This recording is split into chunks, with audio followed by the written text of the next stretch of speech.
Here's to the crazy ones. The misfits. The rebels. The troublemakers. The round pegs in the square holes. The ones who see things differently. They're not fond of rules, and they have no respect for the status quo. You can quote them, disagree with them, glorify or vilify them. But the only thing you can't do is ignore them, because they change things. They push the human race forward. And while some may see them as the crazy ones, we see genius. Because the people who are crazy enough to think they can change the world are the ones who do.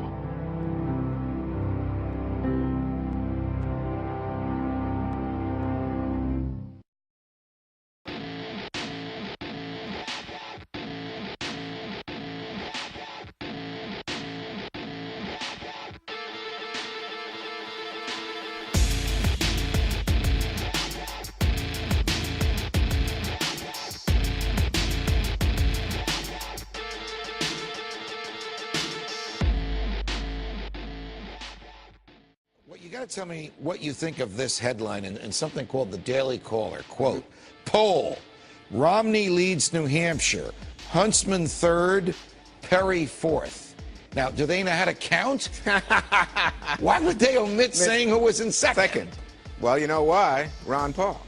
But is there a media bias against him? Just from the media's point of view, isn't he good for the media because he challenges Republican orthodoxy and causes debate and generates and stimulates the discussion about ideas that the other Republicans don't want to talk about? Well, that's right. And it's because the other Republicans don't want to talk about it. It's because he is such an extraordinary candidate that the mainstream media doesn't pay attention. They don't believe that Ron Paul, with his libertarian bent, could actually be the GOP nominee. To the contrary, every time Ron Paul comes out, attracts huge crowds, gets numbers that are sufficient in the polls to say this could be your Republican nominee, there's a base of Republicans, but especially the mainstream media, that refuse to acknowledge. It's like he's standing in front of them and they say, I don't believe it.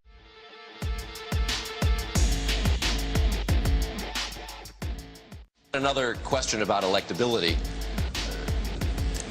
Do you have any, sir? There's always the question as to whether or not you are in fact viable. Your differences with the Republicans with the rest of the Republicans on this stage has raised questions about whether or not you can actually win the general Republican nomination, sir.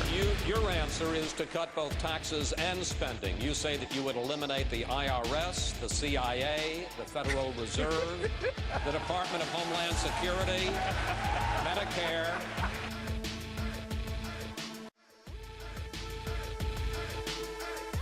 If we feel strongly about it, why don't we declare? If a woman is being raped next door, do we just do nothing there either? We're just out of time, but the fact is the Reagan administration stood by while the Kurds were being gassed. It happened in 1988. We didn't do anything about it for half a year. What did we do with Pol Pot? What did we do with Moscow? What did we do the time we stood by and they did it to their people?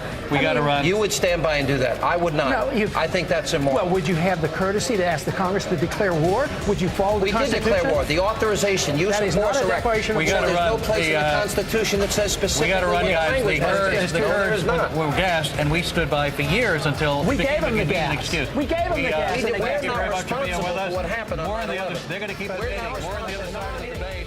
Keep texting us your vote to 3.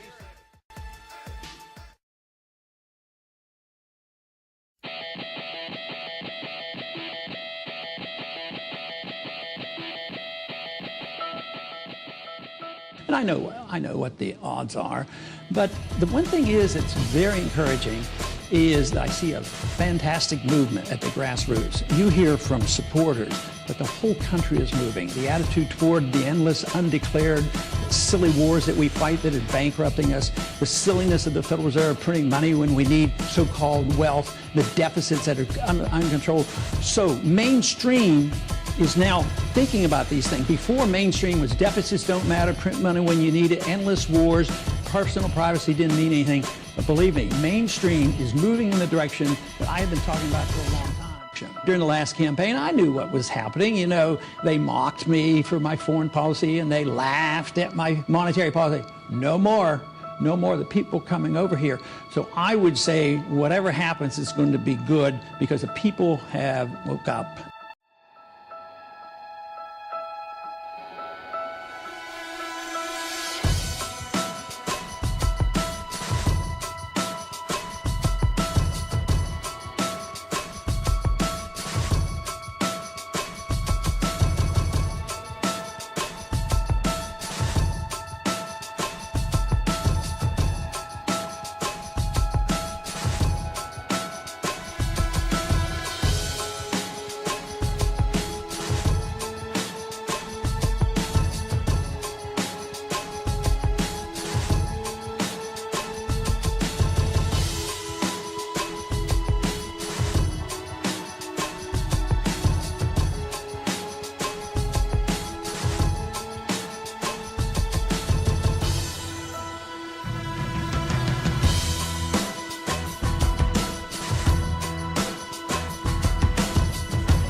Of the machine becomes so odious, makes you so sick at heart that you can't take part. You can't even passively take part.